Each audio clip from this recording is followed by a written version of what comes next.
मंडळी, आज तुम्हाला मी घेऊन आले होते बोरीआळीमधल्या किंग्स पेपर अँड स्टेशनरी या होलसेल शॉपमध्ये. कस्टमाइज गिफ्ट हॅम्पर्स तुम्हाला या ठिकाणी मिळणार आहेत स्पेशल दिवाळी आणि लग्न सराईसाठी, ज्याच्यामध्ये वेगवेगळ्या डिझाईन्स, वेगवेगळ्या सायझेस मिळणार आहेत.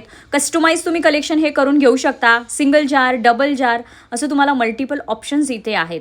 कॉर्पोरेट इव्हेंटसाठी वेगळे बॉक्सेस, वुडनमध्ये, बास्केटमध्ये असं खूप सुंदर असं कलेक्शन याच ठिकाणी अवेलेबल आहे. छान लक्षात राहील असं गिफ्ट हॅम्पर बनवण्यासाठी इथं खूप सुंदर बास्केटचं देखील कलेक्शन आहे, ज्याच्यामध्ये सायझेस, शेप वेगवेगळे आहेत. मिठाईचे बॉक्स, ड्रायफ्रूटचे बॉक्स, त्याच्यामध्ये वेगवेगळ्या सायझेस, वेगवेगळे शेप आणि तुम्ही कस्टमाइज देखील तुमच्या ब्रँडिंगनुसार करू शकता. त्याची तुम्हाला बल्क ऑर्डर द्यावी लागेल. सिंगल पीस सुद्धा इथे अवेलेबल होणार आहे. खूप छान असे मिठाईचे, चॉकलेटचे तुम्हाला इथे बॉक्सेस अवेलेबल आहेत. वेगवेगळे ट्रे अवेलेबल आहेत. जे याच्यासाठी रॉ मटेरियल लागतं ते सुद्धा तुम्हाला याच ठिकाणी मिळणार आहे. या शॉपचा डिटेल व्हिडिओ तुम्ही नक्की आपल्या यूट्यूब चॅनलवर चेक करा. तिथे तुम्हाला डिटेल कलेक्शन पाहायला मिळेल. मल्टिपल ऑप्शन आणि कस्टमायझेशन सगळं तुम्हाला या ठिकाणी मिळणार आहे. दिवाळीसाठी विशेष तुम्हाला आकाश कंदील सुद्धा याच ठिकाणी मिळणार आहेत. शॉपचे सगळे डिटेल्स कॅप्शनमध्ये. थँक्यू.